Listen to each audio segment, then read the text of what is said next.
할렐루야 반갑습니다. 식사 맛있게 하셨습니까? 예. 밖에 오늘 폭염주의보라고 하더라고요. 문자를 보니까 이게 얼마나 안에 있는 게 축복인지 모르겠습니다. 시원한 에어컨 바람 안에서 또 주님도 계시고 하시니까요. 이 자리에서 은혜 받고 돌아가는 시간 되길 소망합니다. 오늘 이 오후 시간에는요. 창세기 28장의 그 본문으로 너 아니면 안 돼. 너 아니면 안 돼라는 제목으로 하나님께서 이 시간 부어주시는 그 은혜 확인해 보려고 합니다. 예전에 이런 사건이 실제로 있었다고 해요. 응급환자 발생. 이 비행기는 체코 프라하 공항으로 긴급 회항합니다. 기장이 갑자기 긴급하게 그렇게 방송을 했다고 합니다. 당시 그 비행기에는 외교통상부 장관으로 재직 중이시던 그 반기문 전 유엔 사무총장, 그리고 승객 293명과 승무원 17명 탑승하고 있었다고 해요. 대한항공 K928편은 이탈리아 로마의 그 레오나르도 다빈치 공항을 이륙해서요 인천공항으로 날아가고 있었거든요. 그런데 이륙 1시간 30분 만에 부산 동아대 학생이 갑자기 쓰러지면서 의식불명 상태에 빠졌다고 합니다. 그래서 긴급 상황이 발생한 거예요. 기장은 즉시 회항할 것을 결정을 했어요. 그래서 승객들에게 그렇게 통보를 했던 겁니다. 출발지인 그 이탈리아로부터요 너무 멀리 날아왔기 때문에 가장 가까운 공항인 그 체코 프라하 공항으로 기수를 돌렸다고 해요. 그리고 이 공항 측으로부터 착륙 허가를 받게 되었다고 합니다. 그런데 교우 여러분, 이게 끝이 아니에요. 비행기가 안전하게 착륙을 하기 위해서는 그 중량을 줄여야 돼요. 그래서 항공기는 특정 그 공해상에서 기름 4만 톤을요. 우리 돈으로 하면 약 1,200만 원 상당을 버린 후에 6시 41분쯤에 프라하 공항에 안전하게 안착을 했고 환자는 대기 중이던 그 의료진에게 의해서 병원으로 이송될 수 있었다고 합니다. 교우 여러분, 이렇게 한 생명을 살리기 위해서요 그 많은 사람들이 자신의 그 귀한 시간을 희생했던 거예요. 생명 살리기 위해서 그 수천만 원어치의 기름도 바다에 버렸던 거예요. 그런데 중요한 건 어느 누구 하나 이것을 보고 불평하지 않았다고 합니다. 이유가 무엇이겠습니까? 그 이유가 무엇일까요? 아무도 그 생명을 대신할 수 없다라는 거죠. 그 한 사람의 생명 가치는요 세상의 그 어떤 귀한 물질이라고 할지라도 바꿀 수가 없기 때문에 그런 거예요. 최근 그 한국 사회를 보면요 대형 참사를 바라보면서 논하는 사람들의 입장을 보면 이 소중한 생명의 가치보다는 그 돈의 가치, 그 물질의 가치로 사고당한 사람들을 논하고 말하는 안타까운 상황을 자주 보게 되는 것 같아요. 작년 말에만 해도 그렇죠. 아마도 다 알고 계실 건데 그 무안 국제공항에서 안타까운 그 항공기 참사 있었죠. 그 참사를 바라보면서요 많은 사람들이 인터넷에 그 사고당한 자들과 유가족들을 바라보면서 위로하고 격려의 말을 했었습니다. 하지만 밑도 끝도 없이 비난하는 글도 있었어요. 자기들이 여행을 가려다가 그렇게 죽은 건데 왜 우리가 슬퍼해야 되냐? 엄청난 보상금 받았다고 하던데 주객이 전도된 거 아니겠습니까? 사건과 그 상황을 바라볼 때 그 생명의 중함, 그 소중한 생명이 판단의 주가 아니라요 물질, 다른 세상의 것이 판단의 주가 되어버린 너무나도 안타까운 오늘날의 현실이라는 겁니다. 우리 생각의 틀을 깨기 위해서 제가 한 가지의 비유로 말씀을 드려볼까 합니다. 아마도 교우 여러분들께서도 잘 알고 있는 사건일 건데 이전에 미국에서 일어났던 그 9.11 테러 다들 기억하실 거예요. 9.11 테러. 당시에 그 쌍둥이 빌딩에 있었던 사람들 가운데서 빠져나와서 다행히 살아난 사람들도 있었지만 안타깝게 그 빌딩과 함께 죽음을 맞이한 사람들도 많이 있었죠. 그 무역센터에 상주하는 사람들, 그 사람만 5만 명이었다고 해요. 그리고 그 센터로 왔다 갔다 하는 유동인구 15만 명이었다고 해요. 여기에서 제가 가설을 하나 만들어 볼까 합니다. 만약 빌딩 내에 있던 그 10만 명에 이르는 많은 사람들이 다 빠져나와서 살아나고요. 단 한 사람만 빠져나오지 못한 채 죽음을 맞이했다. 그렇게 가설을 만들어 보겠습니다. 뉴스에서 전달합니다. 여러분, 그 빌딩이 송두리째 무너지는 참혹한 그 참사의 자리에서 10만여 명의 사람들 다 탈출했습니다. 그런데 딱 한 사람만 빠져나오지 못하고 죽음 맞이하였습니다. 이 소식을 우리가 전해 듣는다면 어떤 생각을 가지겠습니까? 야, 참으로 놀라운 일이다. 어떻게 비행기가 와서 빌딩을 콱 쳐박았는데 형체도 없이 다 무너졌는데 단 한 사람만 제외하고 모두가 살아난 것일까? 이건 기적이다. 그렇게 감탄하는 사람들이 있을 수 있겠지요. 과연 이런 부류의 사람들은 어떤 사람들일까요? TV를 통해서 안방에서 이 사건을 접하고 있는 우리 같은 사람 아니겠습니까? 그 사건이요, 나와 아무런 관련이 없기 때문에 그렇게 여기기 때문인 거죠. 그 생명이요, 나에게 아무런 귀함이 없기 때문에 그런 겁니다. 이렇듯 우리는 한 사람 그 한 사람을 바라볼 때요, 그 귀한 생명 자체를 바라보는 게 아니라요, 전체 가운데 몇 퍼센트, 대를 위한 소, 그렇게 전체 중 몇 명으로밖에 보지 못한다라는 거죠. 안타깝게 죽음을 맞이한 그 한 사람을 가족의 입장에서 생각해 보면요, 내 남편이 죽었잖아요. 내 동생이 그렇게 죽었잖아요. 내 가족이 죽었잖아요. 그런데 그 가족이 그 참혹한 참사에서 10만 명이 살고 내 남편 하나만 죽었네? 참 불행 중 다행이다. 그렇게 여기지 않는다는 거예요. 당연히 그 단 하나의 생명 때문에 가슴 아파하는 거고요, 슬퍼하는 것이고 통곡하기 마련이라는 거죠. 교우 여러분, 이것이 바로요, 하나님께서 우리를 바라보는 시각, 하나님께서 우리를 바라보는 시각이라는 말씀입니다. 하나님께서는 여러분들을 바라보실 때 10만 명, 100만 명, 1000만 명, 그 여럿 중에 하나로 보지 않으신다는 거예요. 단지 그 나 하나라는 소중한 한 사람으로 보실 뿐이라는 겁니다. 한 번 더 이렇게 가정을 좀 해볼게요. 세상에 많은 사람들 있죠. 그 모든 사람들이 전부 의인이다고 가정을 합니다. 그런데요, 그 중에 나 혼자만 죄인이에요. 나 혼자만 죄인이다. 그런데요, 교우 여러분, 과연 예수님께서 이 땅에 육신을 입고 오셔서 그 참혹한 십자가에서요, 죄인인 나 하나 때문에 그 죄를 위해서 죽겠습니까? 죽으실까요? 우리는 이와 같은 물음이 나에게 던져진다면요, 믿음으로 이렇게 말해야 되는 거예요. 예, 확신합니다. 그렇게 대답할 수 있어야 되는 겁니다. 이유가 무엇인가? 온 천하보다, 나를 온 천하보다 귀하게 여기시기 때문에, 이것이 나를 향하신 하나님의 사랑이라는 말씀입니다.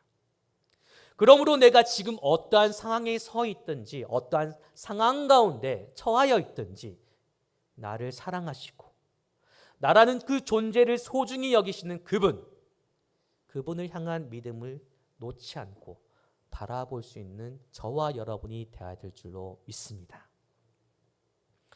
오늘 우리가 읽어본 성경 본문에서는요, 야곱이 등장하고 있어요. 야곱은 지금 브엘세바를 떠나서 그렇게 하란으로 가고 있죠. 그가 베델이라는 곳에 이르기 전에 무슨 일이 있었나 아마 교우 여러분들도 잘 아실 건데요. 팥죽 한 그릇으로요, 그 형의 장자권 빼앗게 되죠. 동등한 가치의 거래가 아니기 때문에 지금으로 치면 부당거래와 마찬가지인 겁니다. 게다가 야곱은 여기서 멈추지 않아요. 그의 죄는 더욱 치밀해지고 발전하고요, 대담해지기까지 하죠. 아버지 이삭의 눈이 어두워서 자식들을 그 얼굴들을 구별할 수 없으니까 이번에는 엄마와 짜고요, 아버지를 속여서 그 축복권을 빼앗게 됩니다. 그렇게 부당거래를 넘어서요, 사기죄까지 저지르게 되죠. 교우 여러분, 여기서 우리는요, 하나님께서 이 야곱을 바라보는 시각, 야곱을 어떻게 바라보시는가 생각해 봐야 되는 거예요. 만약 하나님께서 야곱을 여럿의 많은 사람들 중에서 하나로 보셨다면 죄를 범한 이 야곱에게 이렇게 하셨겠죠. 이 사기꾼 녀석아, 어떻게 아버지도 속이냐, 이 불효막심한 녀석아. 세상에 어디 너 하나뿐이냐, 내가 쓸 사람 참 많다. 그렇게 하면서요, 야곱 버리고 다른 선한 사람을 택하셨을 거예요. 그런데요, 포기를 모르시는 하나님께서는 그러지 않으셨다는 겁니다. 야곱을 바라볼 때 여럿 가운데 하나로 보지 않으셨다는 거예요. 유일하고 소중한 단 한 사람으로 그렇게 보셨다는 거죠. 그래서 야곱이 아무리 곁길로 가고 사기를 친다고 할지라도 하나님은 결코 버리시거나 포기하지 않으셨다는 말씀입니다. 그리고 앞으로도 이 마음이 변치 않을 거다라는 것을 말씀을 통해서 약속까지 하시죠. 오늘 본문 13절에서 15절의 말씀인데 우리 한번 다시 읽어보도록 하겠습니다. 함께 읽겠습니다. 또 본즉 여호와께서 그 위에 서서 이르시되 나는 여호와니 너의 조부 아브라함의 하나님이요 이삭의 하나님이라. 네가 누워있는 땅을 내가 너와 네 자손에게 주리니 내 자손이 땅에 티끌같이 되어 네가 서쪽과 동쪽과 북쪽과 남쪽으로 퍼져갈지며 땅의 모든 족속이 너와 네 자손으로 말미암아 복을 받으리라.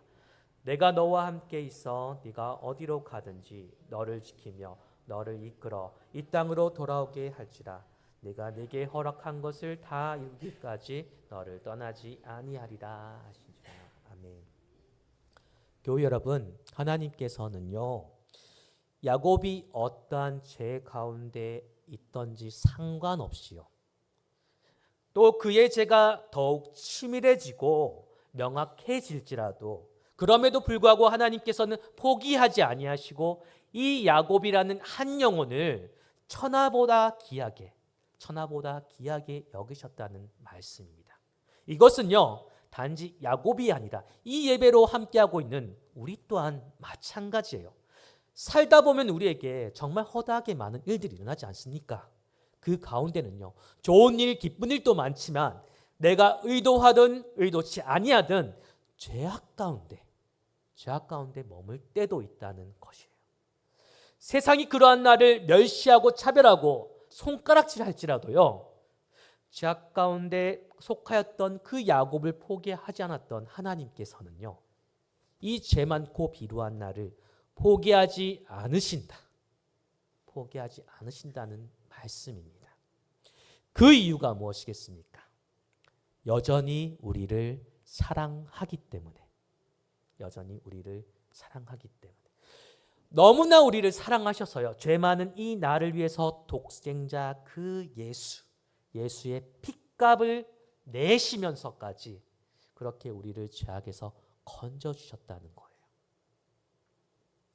혹시 이 오후 예배로 모이신 교우 여러분들 가운데요, 지금 내가 죄악 가운데 머물러 있다. 지금의 내 삶이 참으로 어두운 그늘 가운데 놓여져 있다. 그렇게 생각하시면서 낙심하고 계신 분, 계십니까? 계십니까? 제가 여러분들께요, 확신하며 말씀드리겠습니다. 하나님은요, 여러분들을 포기하지 않으십니다. 하나님은 이 자리에 계신 여러분들을 포기하지 않으세요. 그러니 하나님께서는 그렇게 한 번도 나를 포기하지 않으셨는데 내가 내 인생 포기하면 되겠습니까? 안 되는 거죠.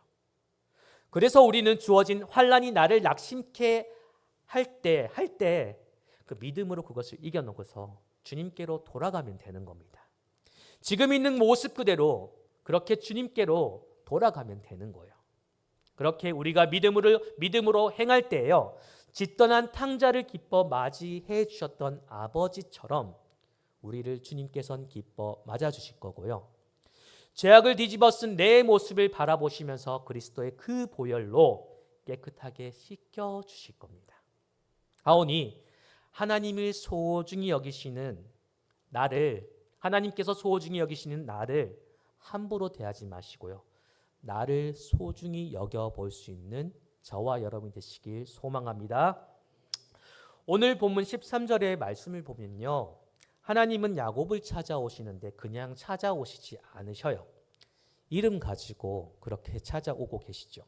아브라함의 하나님, 이삭의 하나님. 교우 여러분, 이 이름이 가지고 있는 의미가 어떤 의미이겠습니까?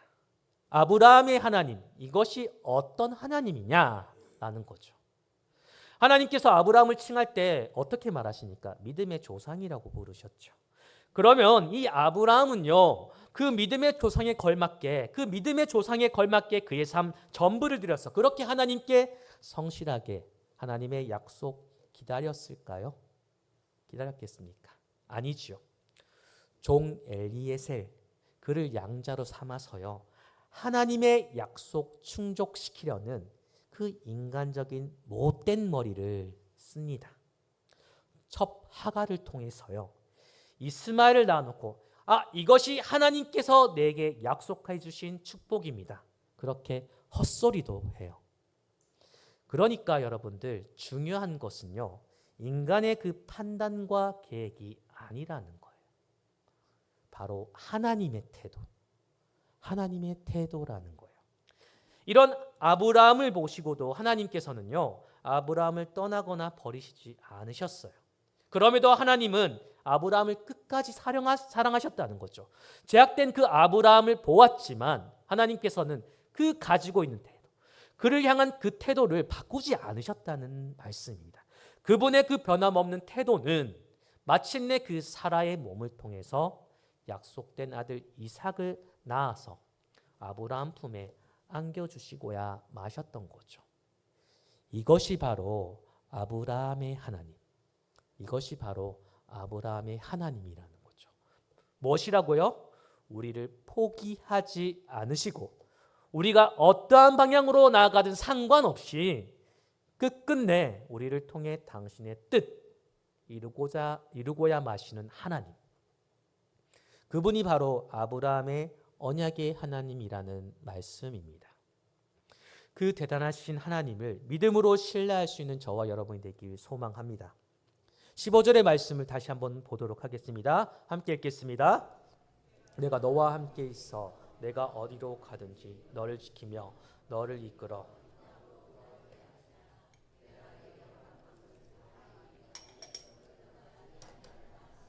아멘. 여기서 주목할 그 부분은요, 네가 어디로 가든지라는 말입니다. 하나님은요, 우리를 사랑하시되 우리를 로봇처럼 만들지 않으셨어요. 우리에게 자유의지를 주셨다는 거죠. 그래서 우리가 가는 길 그대로 가도록 내버려 두시는 거예요. 아직도 그 세상의 때를 내가 벗지 못해 그렇게 세상 가운데 헤매고 있으면 그렇게 헤매도록 내버려 두셔요. 어떨 때는요, 어떠한 경우는요, 자신의 그 인생 가운데 할 짓, 그 못할 짓 다 하도록 내버려 두시기까지 하신다는 겁니다. 그리고 그 안에서 내가 깨닫기를 그 때를 기다리시는 거죠. 하지만 기다려도 깨닫지 못하면 그제서야 매를 드시면서 깨닫도록 내가 알 수 있도록 만드신다는 거죠. 그래서 결국에는 오늘 15절에서 증거하고 있듯이 네가 네 마음대로 어떤 길로 가든 상관없이 그분의 힘과 능으로요, 내가 네게 허락한 것, 즉 하나님이 나에게 허락한 것을 다 이루어내시는 놀라운 분이시라는 말씀입니다. 교우 여러분, 이처럼 하나님은요, 한 사람을 통해서 그분의 그 놀라운 계획을 이루어내시는 분이라는 거죠. 이렇듯 하나님께서는요, 우리 한 사람을 주목하여서 보고 계신다라는 말씀입니다. 오늘 제가 여기 계신 교우 여러분들께 강조하고 싶은 것이 있습니다. 오늘 설교 제목처럼요, 하나님은 우리에게 말씀을 하셔요. 너 아니면 안 된다.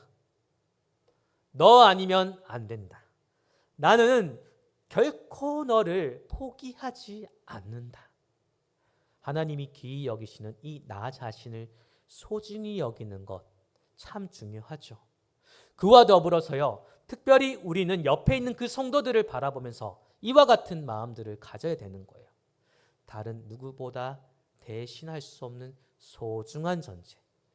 다른 누구보다 대신할 수 없는 소중한 존재. 나는 물론이고요, 내 옆에 있는 성도들, 주님의 그 핏값으로 사신 세상 그 어떤 곳으로 값을 매길 수 없는 대체 불가능한 소중한 존재라는 말씀입니다. 우리 좀 졸리기도 하고 한데 저를 따라서 옆에 계신 분들을 한번 바라보면서 얘기를 해보도록 하겠습니다. 당신은 소중한 하나님의 사람입니다. 당신이 아니면 안 됩니다. 아멘. 옆에 계신 교우분들도요, 하나님의 핏값으로 사신 그 소중한 분들임을 잊지 않으시는 저와 여러분 되길 소망합니다. 말씀을 마무리 짓도록 하겠습니다. 제가 생각하기에요, 앞에 말씀을 전하고 있는 이 저 역시 참으로 부족한 존재이고요, 죄 많고 부덕한 존재인 것 너무나도 잘 알고 있습니다. 그러한 저에게, 그리고 오늘 이 예배로 함께하고 계신, 오후 예배로 함께하고 계신 교회 여러분들께 우리 주님께서는요, 말씀을 하셔요. 너 아니면 안 된다. 나는 결코 너를 포기하지 않는다. 내가 너에게 허락한 것 다 이루기까지 결코 너를 떠나지 않는다. 이 소중한 주 하나님의 외침을 큰 축복으로 여길 수 있는 저와 여러분이 되시길 소망합니다. 그러므로요, 진정으로 그 하나님의 존귀한 사랑받은 자답게 서로를 바라보면서 서로를 귀중히 여기면서 그렇게 사랑의 삶을 살 수 있는 저와 여러분이 되시길 소망합니다. 오늘 말씀을 기억하며 우리 묵상하며 나아가도록 하겠습니다.